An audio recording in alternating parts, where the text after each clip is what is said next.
არის თუ არა ეჭვები ევროპაში საქართველოს საგარეო კურსთან დაკავშირებით მომბის შეკითხვებს ლატვიის საგარეო საქმეთა მინისტრმა უპასუხა. ედგარს რინკევიჩს რიგაში ქეთევან ქარდავა შეხვდა და ექსკლუზიური ინტერვიუ ჩაწერა. პოლიტიკური თემებით ქეთი ლატვიის დედაქალაქიდან გვერდდება.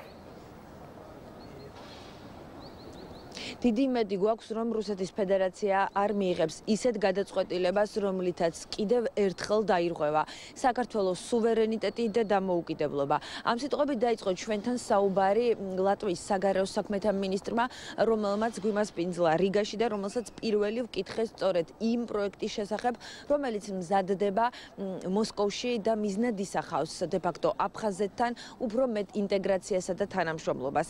ლატვიელი საგარეო საქმეთა მინისტრი არის აქტიურად ჩართული იმ სამუშაოებში, რომელსაც აწარმოებენ ევროპელი დიპლომატები რუსეთზე ზეწოლის მოსახდენად. ეს თავად გითხრა. ლატვიის საგარეო საქმეთა მინისტრი პრეზიდენტთან ერთად ჩამოვა საქართველოში თვის ბოლოს და მას აქვს შეხვედრები როგორც საქართველოს პრეზიდენტთან, ასევე საქართველოს პრემიერ-მინისტრთან. მანამდე კი ის შეუერთდება კოლეგებს ორშაბათს ბრიუსელში, სადაც გაიმართება ჯერ საგარეო საქმეთა მინისტრების საბჭო, ხოლო შემდეგ კი ფედერიკა მოგერინი კეტრინ ეშტონის შემცვლელი პირველად უმასპინძლებს საქართველოს პრემიერ-მინისტრს ბრიუსელში და გაიმართება შეხვედრა სწორედ ქართულ დელეგაციასთან. ერთადერთი მექანიზმი, რაც გვაქვს რუსეთზე ზეწოლის მოსახდენად, ეს არის დიპლომატია. საქართველო მოგვაწოდა ინფორმაცია შექმნილ ვითარებაზე. მე გავუკეთე ორგანიზებას სამუშაო საუზმე, სადაც ქართულმა მინისტრმა ლუქსემბურგში ევროპელ კოლეგებს ინფორმაცია მოგვაწოდა. ჩვენ შევთანხმდით, რომ გამოვიყენებთ ყველა საშუალებას ორმხრივ და გაფართოებულ ფორმატებს რუსეთთან, სათქმელად იმის, რომ რაც იგეგმება, ეს არის მიუღებელი და არ უნდა მოხდეს. დიდი იმედი მაქვს, რომ არ იქნება გადადგმული არც ერთი ნაბიჯი ანექსიისკენ, ინტეგრაციისკენ, თანამშრომლობისკენ, როგორც გინდათ, ისე დავარქვათ. მე არ ვდარდობ ამ შემთხვევაში ეგრეთ წოდებულ ორდინგზე. თავარი არის საერთაშორისო ნორმები, მათი პატივისცემა, დაცვა. სამხრეთ ოსეთი და აფხაზეთი საქართველოს ტერიტორიაა.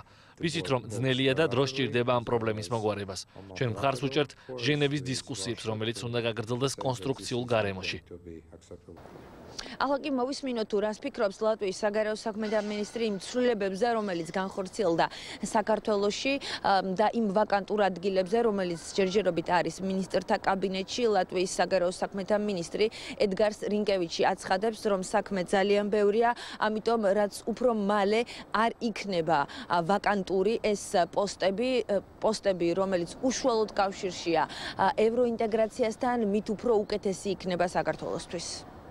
ყველა ცვლილება, რომელიც ხდება მთავრობაში, მინისტრთა კაბინეტში, ეს არის ქვეყნის საშინაო საქმე.